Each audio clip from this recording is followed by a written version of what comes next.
Toda nación moderna tiene una especie de manual de instrucciones, ¿verdad? Un documento clave que define quién es y cuáles son las reglas del juego. Pues bien, para la España democrática, ese documento fundamental es la Constitución de 1978. Vamos a sumergirnos en ella para descubrir, pieza por pieza, cómo da forma al país. Este va a ser nuestro recorrido. Primero, entenderemos su arquitectura, cómo está construida. Después, iremos a por la joya de la corona, la frase que lo define todo. A partir de ahí, veremos cómo evoluciona su idea de Estado, cuál es su forma política y, por último, qué valores actúan como su brújula. Por empezar, algo crucial.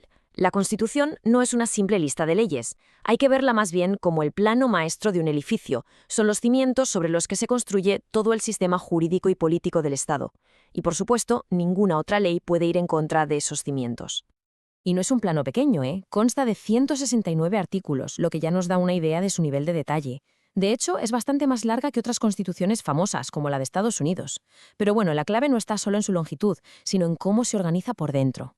La estructura es bastante clara. Hay un preámbulo, que es como una declaración de intenciones, luego 10 grandes bloques temáticos, los títulos, y al final una serie de disposiciones que son como las notas al pie para aclarar detalles.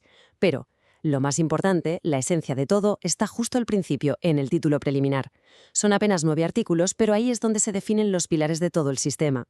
Y dentro de ese título preliminar, de ese corazón del sistema, hay una única frase que funciona como una especie de piedra roseta para entender la España de hoy. Una fórmula que lo resume prácticamente todo.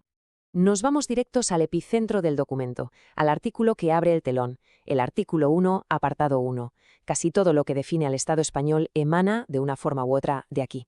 Aquí la tenemos. Parece una frase densa, y lo es porque cada palabra tiene un peso histórico y un significado profundísimo. Estado social y democrático de derecho. Valores superiores. Vamos a desmontarla, porque entender esta frase es de verdad entender la Constitución. Empecemos por la primera parte, Estado social y democrático de derecho. Esto no es un concepto que saliera de la nada.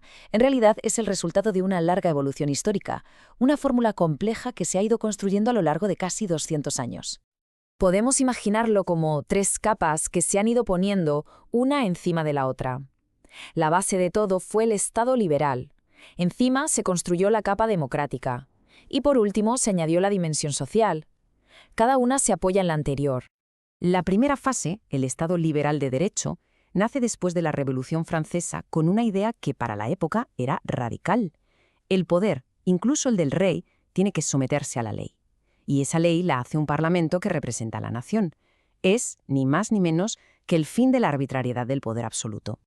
El siguiente salto es fundamental. Con la llegada del Estado democrático, la soberanía, o sea, el poder último, cambia de manos. Ya no pertenece a una nación un poco abstracta, sino que pasa directamente al pueblo, a la suma de todos y cada uno de los ciudadanos. Y la consecuencia de esto es inmediata y transformadora. El voto deja de ser algo para unos pocos ricos, el sufragio censitario, y se convierte en universal. Y así llegamos a la última capa, la social. Aquí el Estado ya no puede ser un simple árbitro pasivo. Al contrario, se le exige que actúe y que intervenga para que la libertad y la igualdad sean reales y efectivas para todo el mundo.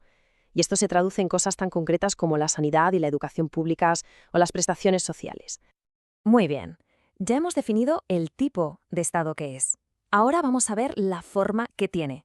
Y la Constitución aquí define 2 temas que en la historia de España han sido, bastante complejos: la monarquía y la organización del territorio. La Constitución lo dice en el artículo 1.3. La forma política es la monarquía parlamentaria. Esto es la fase final de la evolución de la monarquía. El rey es el jefe del Estado, un símbolo de unidad, sí, pero no tiene poder político para tomar decisiones. El poder de verdad lo tiene el gobierno, que a su vez responde ante el Parlamento, que elige la gente. Esa frase clásica lo resume perfectamente. El rey tiene una función simbólica, de arbitraje, de moderación, pero las leyes, las decisiones del gobierno y la justicia están en manos de los poderes del Estado. Es la culminación de la adaptación de la monarquía a un sistema democrático. Y en cuanto al territorio, el artículo 2 hace un juego de equilibrios muy delicado. Por un lado, afirma la indisoluble unidad de la nación española. Y por otro, reconoce y garantiza el derecho a la autonomía de las nacionalidades y regiones. De esta fórmula nace el famoso Estado de las Autonomías, un modelo de descentralización que no es ni centralista ni federal, sino algo intermedio y bastante único. Volvamos un momento a esa frase del principio, la del artículo 1.1. Ya hemos visto qué significa Estado social y democrático de derecho, pero nos queda la segunda parte, la que habla de los valores superiores que tienen que guiar todo el sistema.